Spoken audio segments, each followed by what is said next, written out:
Capricorn, Sun, Moon, Rising, Venus signs, and cross watchers. This is your tarot and oracle reading for March 2025. This is a crazy month astrologically, so let's go over it as I shuffle your cards. On the 1st, we have Venus going retrograde in the sign of Aries, okay?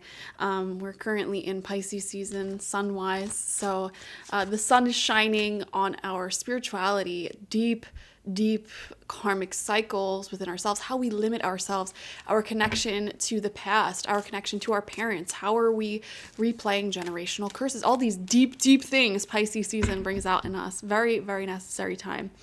So then we have Venus going retrograde in Aries. Venus is the sign of beauty, relationships, and our personal hobbies. So she's taking a little vacation in the sign of Aries. Then 2 days later, on the 3rd, we have Mercury moving into Aries as well. Mercury being the sign of communication, Aries being the sign of self, also the sign of like war and just forcefulness, moving with your head. Very masculine, aggressive energy. So watch out for some overly sharp-tongued communication. Angry communication after the 3rd for sure. Then on the 14th, officially we have eclipse season beginning. Eclipse season happens twice a year, and it is happening pretty much the entire duration of March because it's technically beginning on the 14th with the lunar eclipse in Virgo, and then it ends on the 29th with the solar eclipse in Aries. However, we will be feeling the effects of this eclipse season before as well as after those 2 dates. In the middle of those 2 dates, though, expect intense change in life and circumstances. Eclipse season is all about release, letting go, allowing major life changes to happen in a short amount of time. And specifically, these eclipses are happening in Virgo and Aries, Virgo being the sign of our responsibilities. What responsibilities are you taking on that are others? You know, what work are you doing? Also career, like how are you serving the world? How are you serving and taking care of like your house, your body, your pets, your children, etc., etc. These themes may be coming up. And then Aries is the sign of self, you know, being selfish, taking care of yourself. So balancing those two things out is a huge theme here. Okay. And then on the 15th, Mercury decides to go retrograde in the sign of Aries. After the 15th, you really, like between the 15th and when Aries or Mercury moves into Pisces on the 29th, between those 2 dates, which oddly really correlates with the direct eclipse season, it's going to be so important to avoid harsh communication with people, like fiery, warlike emotions. And, you know, globally, between those 2 dates may be a time where we see a lot involving travel and transportation, communications, how global leaders, politicians, countries communicate with each other may be on the Aries side of things. Very fiery, very spontaneous. I would just watch out for that in your personal relationships, okay? Aries season officially begins on the 20th, so lots of Aries energy this month for sure. And then Venus is still in retrograde on the 27th, but moves into the sign of Pisces. And then on the 30th, the day after the Aries solar eclipse and Mercury retrograde entering into Pisces, we have Neptune moving into the sign of Aries as well. And Neptune does not change signs very frequently, so this is a massive transit. Neptune rules over our relationship with spirituality, the unseen realms, our third eye, our psychic abilities. So that is moving in from a sign where it's very much at home, Pisces, to Aries, okay? Which is, you know, we might globally see a lot more people speaking out, acting out in dogmatic ways due to this shift, you know. So I would say try to avoid that within yourself. Your morals, your connection with the unseen realms, the divine, can be shifting. In March, you may find yourself having a whole new set of beliefs. You know, your moral guide, the way that you think you should best carry yourself in life, that may be shifting this month, which isn't a bad thing. It's a neutral thing, but just make sure you're not from the perspective of my way of doing things is the best way, because that would be even funnier when, you know, your own beliefs shift anyway. So anyways, Capricorn, let's dive into your personal reading. We have Destiny with the crown chakra coming through. Wow. If we see here, there's like 2 spirit guides. There's a portal right here opened up, and then 2 people looking at each other on their knees.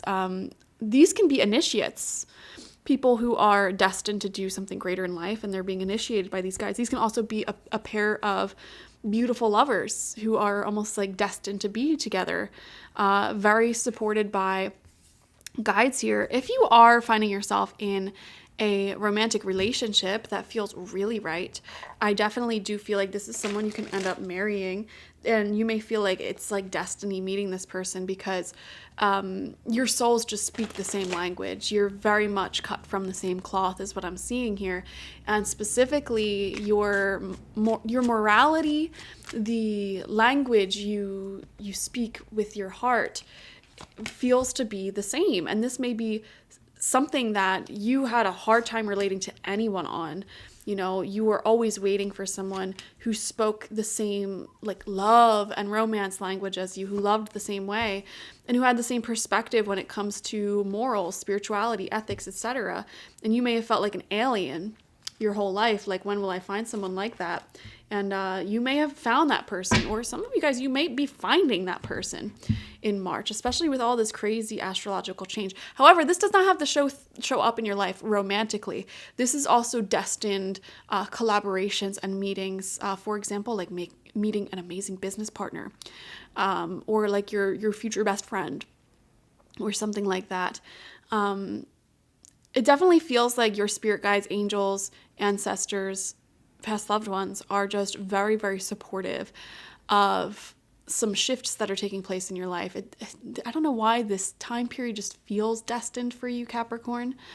So let's see what else wants to come out. We have the oldest fairy. Wow. Ancient wisdoms. There's ancient spirits connecting with you. Okay. Very, very ancient spirits that have long existed way before humanity was even a thought. Okay. They're working with you, connecting with you, and giving you some healing wisdoms, whether you are consciously aware of it or not. And another thing I'm seeing here is mentorship is standing out strong. Some of you may be taking classes or may have a mentor, or you may be learning from someone who has so much profound wisdom to offer. And for some of you, you know, depending on who you are, if you're like a shaman, a priestess, this could be a spirit that you are learning from, not even somebody who's incarnated. So that's really interesting. Another thing that I'm seeing here, Capricorn, some of you guys find yourself to be in this position where you are doing the teaching. You are the mentor. You are the elder who has a lot of knowledge, a lot of wisdom in one area or another, and you're spreading that with the world in one way or another. You are feeling your personal sense of adult responsibility. Like, okay, how do I put this? Your ability to co-create your reality. You know, you can facilitate these community meetups. You can facilitate teaching the younger generations the art of doing something that you know how to do. You could be really fulfilling a very self-actualized purpose of passing the torch, passing wisdom on, or creating solutions to the problems that you see in the world, taking personal responsibility for the world's well-being, which I think is a profound sign of maturity. And that's a profound sign of maturity that, quite frankly, most people don't even reach in their lifetime. So the fact that this is coming out for you is really telling a lot about your character and the amount of accomplishments and work that you've already put into your life. We have the 4 of Pentacles coming out here. Okay, things are looking stable and good with your health, relationship to the physical. So finances, health, things like that. You're like holding on and just trying to maintain what you've got, if that makes sense. Okay, there's a sense here of being on the conservative side, not wanting to overspend, overdo it, overpush yourself.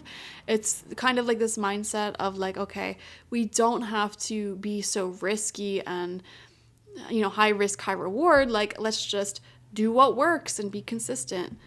Okay, we have the King of Swords coming out in reverse for you as well, Capricorn. Masculine energy that has very firm boundaries, but this is someone who's overly sharp with their words. For some of you, this might not even be someone in your physical, like personal life. This could also be someone who influences a lot of people, like government officials or influencers or something like that. I am seeing emotions are evoked here. I don't know what's going on globally. And I don't know why it's coming out in your reading, but it didn't come out in the other people's readings. Maybe not everyone's meant to hear the reality of what's going to happen. But I don't know why I'm seeing there could be some political shifts and changes that take place in the month of March that may be a lot to take in. This is kind of a weird thing to say as an American, because right now there's a lot of, interesting political choices being made. And I don't know. I'm not a fear monger. I don't believe in that. I think we'll be fine regardless of all the craziness that takes place throughout history over and over and over again. But I don't know. There's something coming through here in your reading about being displeased with choices that are made on a more global level and taking personal autonomy and power and maturity to be a good role model, a good leader, or to do whatever it is that you can do to improve situations. Does that make sense? Now, this can show up in some of your lives personally. If you have someone who acts like a dictator in your personal life, whether it's like a boss, family member, roommate, etc., it's like taking matters into your own hands and, trying to help anyone else who might be victim to this particular person out of their grip. Okay, does that make sense? We have the Five of Swords upright. Exactly, yes. Let's walk away from focusing so much on this dictator, on this a-hole, whoever it may be in your life, and focus on solutions. Focus on making things better. This isn't escapism. This isn't like, okay, I'm just going to move away or I'm just going to ignore the problem. This is, I'm acknowledging the problem, but I'm choosing not to feed more fear and energy into it. I'm going to focus instead, turn my back on that and focus on solutions. What can I do that's helpful? It's like Mr. Rogers' Neighborhood. If you've ever seen that show, I think it was like a 9/11 episode that he did where he was explaining, when scary things go on in the world, pay attention to who's helping and what are they doing to help. And that will make you feel a lot better. And less anxious, less scared. And honestly, that's all you can do in situations like this, is to focus on what you can do and what good contributions you can give and who is doing those good contributions, etc., etc. But when you just feed into the fear of what's taking place, allow yourself to be anxious, allow yourself to be disempowered, and make choices that hide yourself away and just try to, ignore the issue that's taking place, that disempowers you and makes you feel helpless to what's going on. We have the Nine of Wands, very fiery energy, all this Aries energy. I worked so hard to cultivate the peace, the security, the knowledge, the wisdom that I have. I'm not going to lose it. I'm going to stand and fight.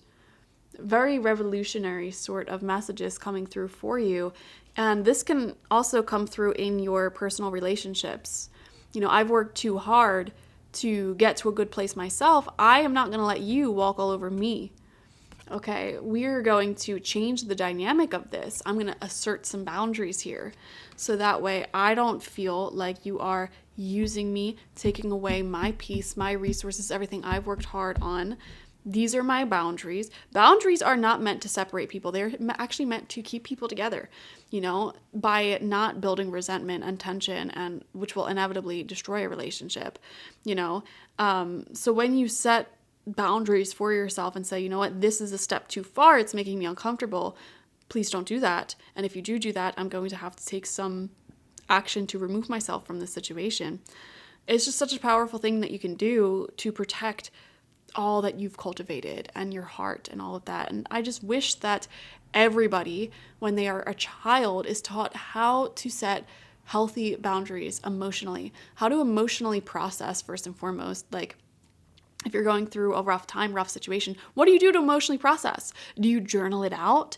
Do you talk to your friends? Like, first off, you need to process those emotions and be able to articulate exactly what's going on in the first place. And then after you do that, you know, what do you need to do in order to get back to that place of peace? Maybe there's something that's actively triggering your emotions in a negative way on repeat. So it's like being able to emotionally process to identify that problem and then be able to articulate, okay, this is what needs to change.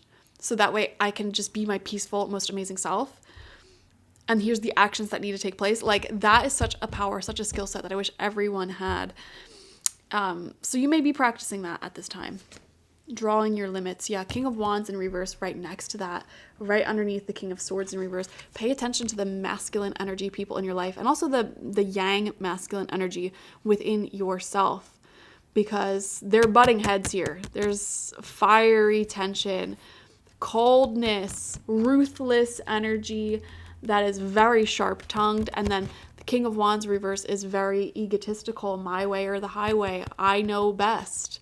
But I'm not going to do any of the hard work. This is someone who is unaffected. Like, they're top of the totem pole, making these decisions for people at the bottom of the totem pole, thinking that they're representing them well, but they've never been at the bottom of the totem pole. Does that make sense?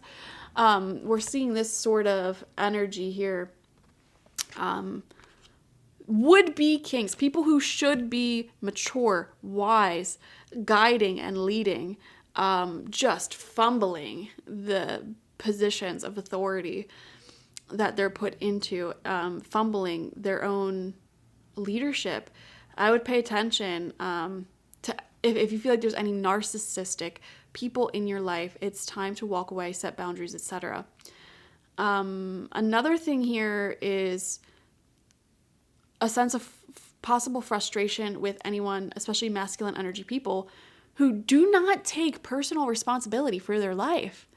You know, they're just doormats.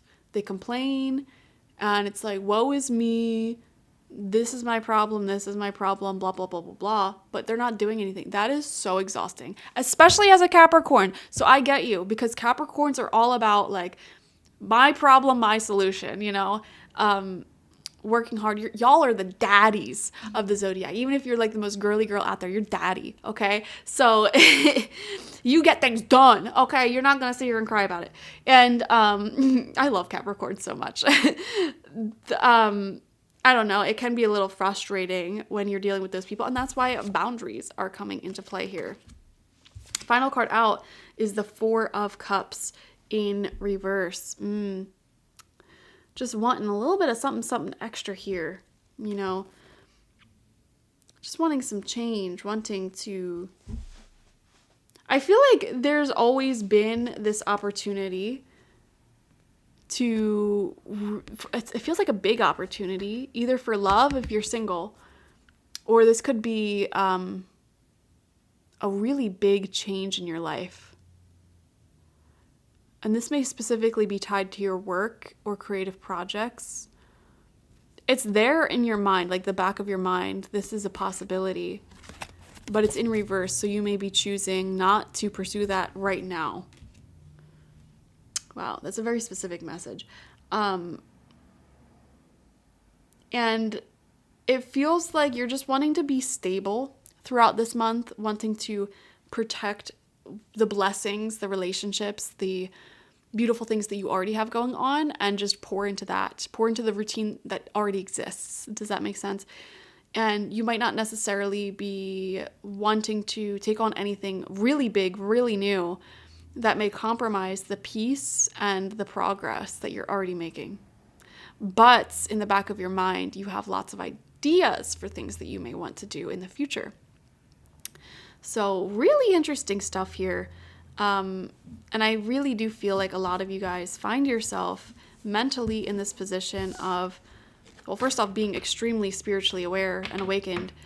And also, there's this maturity here of wanting to do good and sort of acting as this elder or this mentor, either for one person, a group of people, a collective, etc. So thank you so much for joining me. Definitely watch for your sun, moon, rising, and Venus signs to get the fullest overview of this week or this month ahead. Like this video, comment how it resonated down below, subscribe if you have not already. If you want a personal reading with me one-on-one, the link to that is always in the description box, spiritpsychic.org. I also offer my intention oils there, shamanic life coaching sessions there, as well as my online tarot reading course, so check it out. Bye-bye.